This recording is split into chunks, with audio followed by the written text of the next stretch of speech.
Well, a very big welcome to you all to our Coaching Cafe today, whether you're listening to this live or on your favourite streaming service. My name is Natalie Ashdown from Open Door Coaching, and I'm joined actually today by our very special guest star, Leisa Bowness. Welcome, Leisa. Hello, Natalie, and hello to everybody on the call. Thanks for being here. It's so exciting to see everyone, where everyone's coming from today. Yeah, we've just been checking in. We've got people from Texas and Colorado and Ontario in Canada, people down the road in Ringwood here in Victoria, Newcastle, Sydney. So people dialing in from all around Australia and internationally, which is very exciting. To listen to our conversation today around how leaders build engagement, and in particular, this concept of positive duty, which we're going to lean into. And I'm very, very interested in what you have to say, Leisa. So before we begin, let me just acknowledge the traditional owners on the lands on which we're all meeting today, and the custodians of the lands on which we're all meeting today, and their continuing connection to the land, the waters, the communities of Australia, and the lands from all around the world, wherever you might be joining us today or listening on your favourite streaming service. We pay our respects to them and to their elders past, present and emerging, and elders from Indigenous communities from around the world. So a very quick introduction from me today, because I really want to lean into our conversation. But over the past couple of weeks, we've been talking about the Gallup State of the Australian and New Zealand Workplace Report for the 2023 report. And for our international guests, you can also get the global report. So the state of the global workforce. So if for our US guests on the line and our Malaysian and Singapore guests on the line, you can actually get the global report, and it is split out for US and other countries as well. So we'll show you the Australian report, but the global statistics are very consistent as well. We've been talking for the past couple of weeks around how leaders build engagement, and today it's really about how do great leaders build engagement. So we've gone to the Open Door alumni, opened up the Open Door alumni little black book and gone, let's start asking some of our great leaders to come on the line. And of course, Leisa, you came up as at the top of the black book. So for those of you that are new to the Coaching Cafe, welcome. We're all about creating coaching community.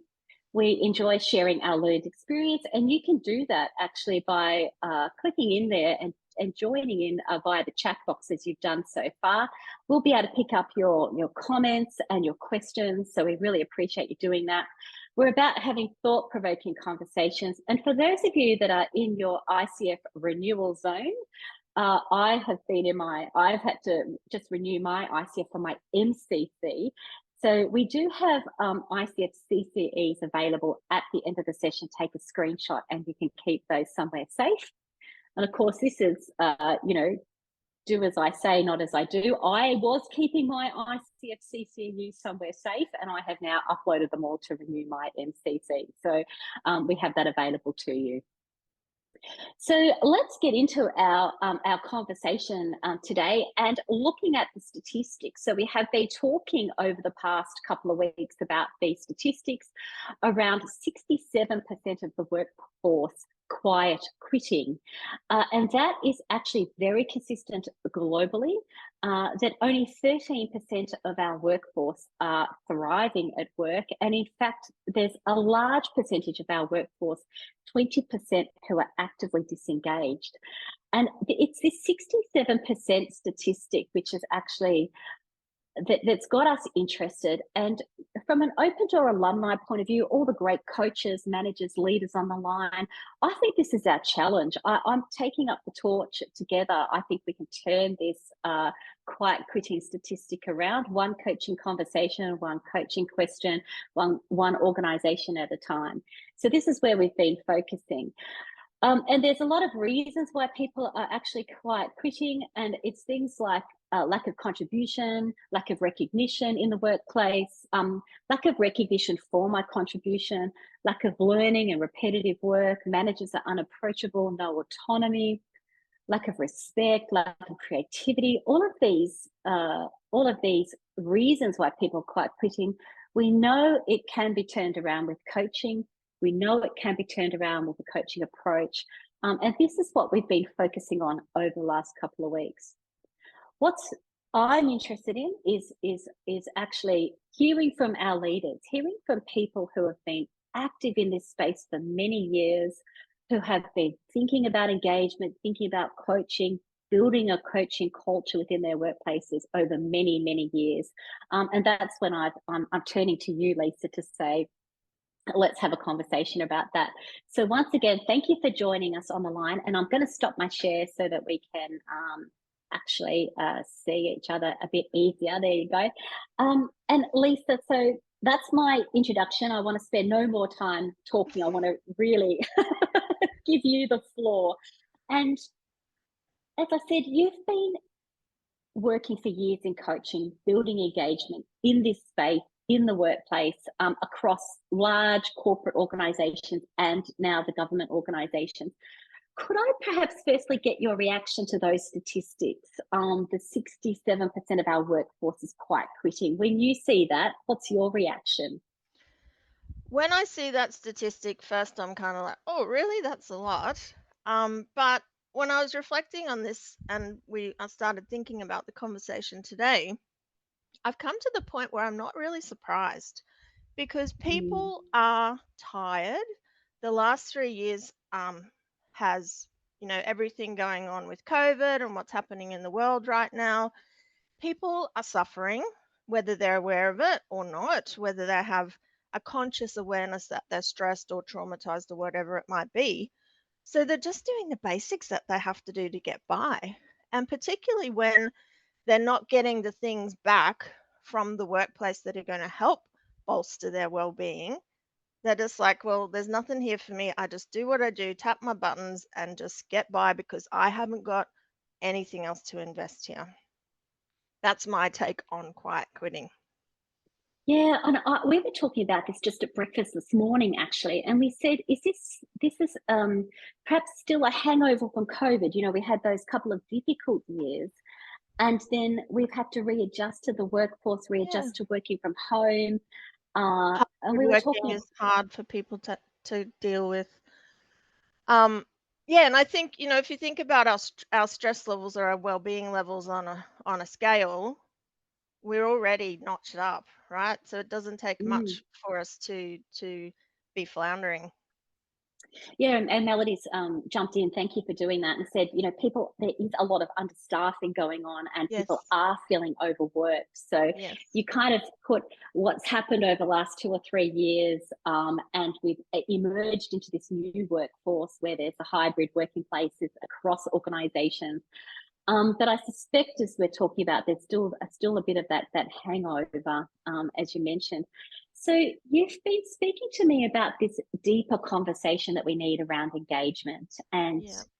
and and I've you've really piqued my interest, and obviously so many people are dialing in, Leisa, to hear your thoughts. Would you mind sharing your thoughts about that need for a deeper conversation around engagement? Yeah, I think so my belief is regular and ongoing conversations for not just performance but well-being. And Mm, you can't have performance in the workplace without taking care of people. And we use this model for measuring our employee engagement across the whole of the public sector. Some people might have heard of it. It's called the Job Demands Resource Model.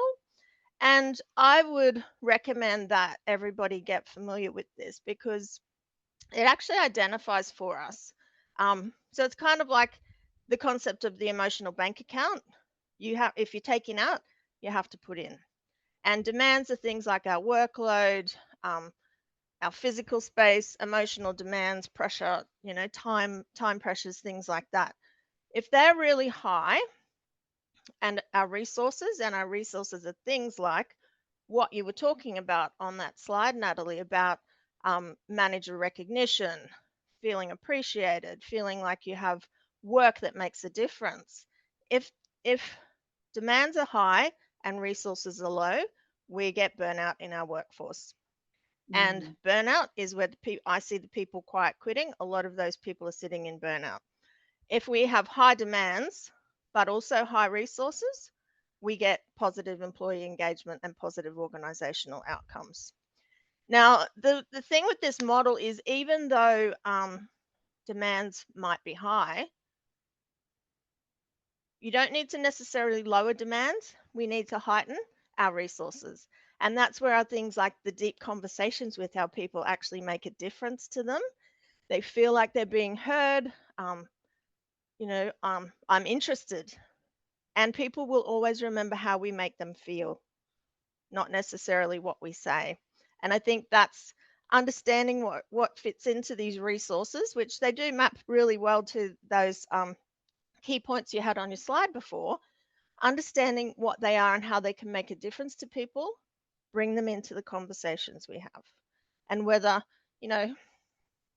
just have a conversation, ask people, remember their husband or partner's name, how were they? And it's more than just the surface level. Oh, did you have a good weekend? Remember what they might have said they were doing or had to do or you overheard, and bring that into the conversation. So it's just deepening, not just the surface, and deepening with your open questions, which we all know everybody here is expert coaches. That's what it's all about. There's so much in what you said already.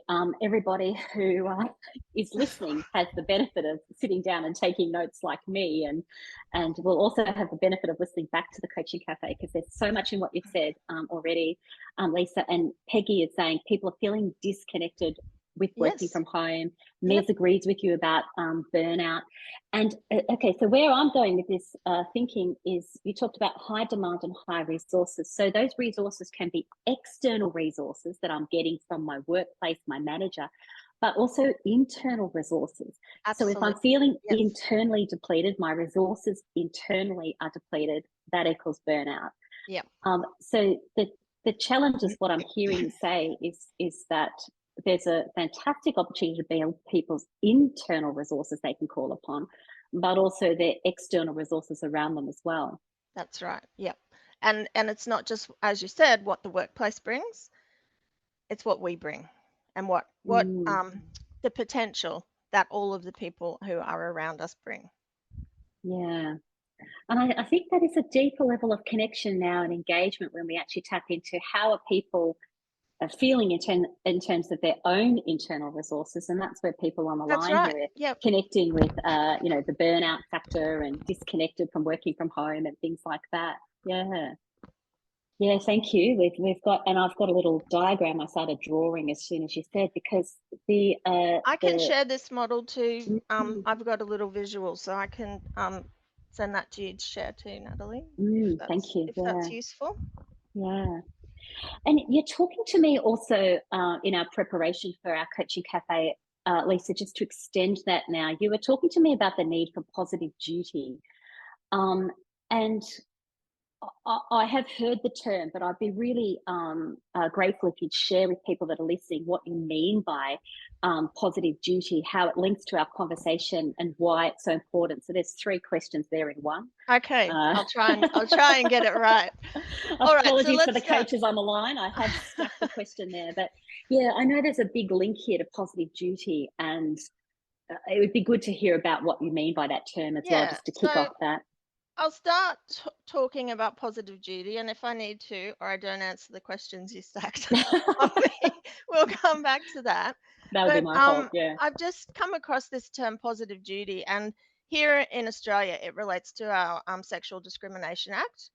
And there's now legislation that was introduced in December last year. It imposes a legal obligation on organisations and businesses to take proactive and meaningful action to prevent sexual harassment and discrimination in the workplace. So what we've seen in the past was generally a reactive response. If somebody made a complaint, it would be dealt with under these certain laws. Now, there's this proactive kind of stop it at the start approach that we need to take. And it just so connected so closely to coaching for me, that if we're having these deep and regular and ongoing conversations, we're actually taking that positive duty to ensure that we're creating an inclusive and safe workplace for everybody. So positive duty, I was really pleased to see it introduced. Working in government, sometimes people don't do anything unless there's a piece of law to tell, or a directive to tell them to do so. So yeah, so we're thinking about how to bring these coaching conversations in with this connection to our positive duty to create safe, healthy, and inclusive workplaces.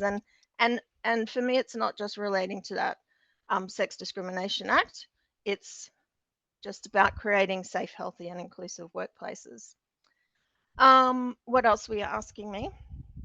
Yeah, no, that's really great, because I understand what you're saying there. You're linking positive duty, which came out of the need for proactive action around Response. sexual Yeah. harassment, to a bigger and broader picture, that we not only have a positive duty for this in this situation, we have a positive duty around engagement, around Absolutely. inclusivity, Yep. around having a healthy, psychologically safe workplace. Yeah, thank you. Yeah. And I think that creating that culture of healthy, safe, and inclusive workplaces is going to push your increase your employee engagement and those feelings of belonging, which is really important to people feeling engaged. Yeah, so this is why it's important, because this what you're talking about, and I'm piecing this together because I'm drawing a picture for myself as well. Yes, you Because visual. what you're Yes. talking about is safe, healthy, inclusive, psychologically safe workplaces. Yes. Those kind of characteristics are actually what builds engagement. I mean, that's what we're Yes. talking about here. Yeah, Yes. yeah. Absolutely. Yeah, thank you for that. And I think it's I noticed in the newspaper just on the weekend, there's reports that have come out, the Royal Commissions into workplaces, for example, some of our top Respectable. Yeah. four consulting companies, and Yeah. they are talking about exactly what you're talking about, Lisa, and also things that you and I take for granted because it's the work we do: people leadership, people management, people development. But the actual reports came out to say people need to be leading their people, not just focusing on financials, etc., those things that cause Yeah. burnout. So Right. when you're just Exactly. focusing on the technical part of their job, Yep. uh, then that's what's causing the burnout as well. And they came out publicly and said we need to be focusing on our people in exactly what you're talking about. And that real connection to it's not just about outcomes. Mm, Um, Employee engagement is paramount to business success. And that's mm. where these worrying and caring, being a caring human towards the people around you who are helping you deliver everything you need to, that's what it's all about. So it sounds obvious, I know, to everyone on the line, our alumni, and to you and to me. I think it's so worthy, though, as leaders, as managers and coaches, to reflect on our roles and how we're enabling that, Yeah. and how we're enabling that within our workplace. So I think sometimes we might take it for granted, but we need to actually keep this front of mind in our conversations that we're having in our workplaces. And Yes. and I was thinking about that, Lisa, and I was thinking about the enormous amount of work you've done in enabling engagement and coaching in the workplace. And so, can you tell us, a bit more about what your experience has been in this area? Um, yes. So, look, I just wanted to reflect on what you were saying about keeping it front of mind. Mm. Because sometimes it comes as second nature, or sometimes it doesn't. And I Yeah. find that I've started this new mantra: questions keep me out of trouble. Because if I'm maybe talking about something, so my work involves creating safe, healthy, and inclusive workplaces. So I'm working with educating people on how to make First Nations people feel more included and safe in the workplace, how to help LGBTIQ plus people feel more safe and included in the workplace. These intersectional groups often have much lower employee engagement because they have layers and layers of impacts that, as a white entitled woman, I wouldn't understand.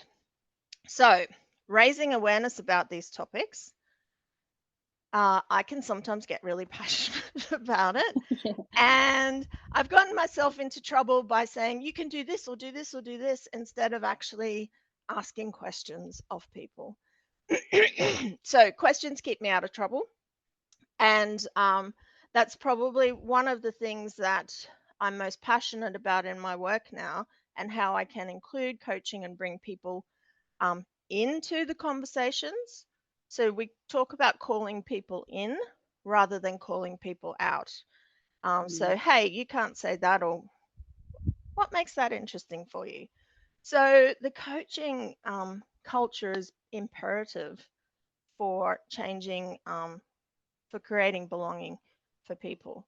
And if I think back when we first started coaching, Natalie, that was about 15, 16, we're It showing was a our while age here. ago. We're on long service leave. It was about the work. How can you get quality results? How can we increase quality performance across the call center or whatever it was? But now it's really shifted to that person-centered coaching. That is really where the impact to engagement and business outcomes is coming from. Yes, I was flashback into quality indicators and Yes. and statistics and everything that how closely we monitored those. And you're absolutely right. I think the byproduct back then was that people became great people leaders. But as Bridget's pointing out, if leaders actually use more coaching conversations, there would be more engagement. So Yes. we've known for a long time that we need to flip the conversation on that. Let's focus on our people leadership and let the metrics look after themselves. It still does surprise me though, why that many people haven't caught up with that. That's why we have these royal commissions and the like. Exactly. So, and as you say, there's so many groups that if we were to do this, we would build their engagement, because they are more likely to be less engaged because of the impacts. We're going through the same situation, as Melody says. By the very nature of us being unique individuals, we experience things differently. Hence, the coaching questions get me out of trouble. We can then think about how we're experiencing things differently. Yes, thank you, everyone. Thanks for your comments and your insights and appreciation of the conversation we're having. I think it's very important for leaders like ourselves, coaches like ourselves, to be having these conversations and putting these thoughts at the forefront of the conversations we're having. With that in mind, Leisa, is there, I can't believe it, we're already on time. What kind of message do you want to leave us with to reflect upon? So I'm going to leave with another little thought that you might like to keep popping into your head. Let's be curious, not furious. So what can often happen if there's people in the workplace going, oh, Leisa does nothing. She just comes in and presses buttons. Then she leaves. She's doing the I'm a quiet quitter. That's frustrating for people in the workplace. And, what we see, we believe. We don't know really what's going on. But in this case, I would say if we're curious and not furious, we can actually step into the coaching questions with people and work our way through and out of that, rather than just if we're shaming people, the shame brain never learns. So let's be curious. I love that. We can be curious about what builds their engagement, what they're interested in. We take all of those things on our slide and we can reframe it to, I'm curious about what you want to learn. I'm curious about what recognition you need, or I'm curious about all of those things, rather than being furious that this is happening. So absolutely. People are really responding to what you said there, Leisa. Bridget says, curious and non-judgmental. Absolutely. And Scott has also acknowledged that you said the shame brain never learns. So that's something else for us to reflect upon as well. Thank you. Well, I can't believe it, everybody. This time has gone so quickly, and I really did try to speed through that introduction so that we did have time for our conversation. Leisa, you've talked to us about what does it mean by positive duty. You've expanded that into thinking about what does it mean in the broader workplace and the conversation of engagement. You've left us with the idea of curious, not furious. So thank you, everyone. I really, really appreciate everyone's coming on the line and listening to this conversation. As we said, we want to put these conversations at the forefront of people's minds And we as leaders and coaches and managers have the opportunity to do that. So enjoy your coaching and having these conversations. Thank you very much.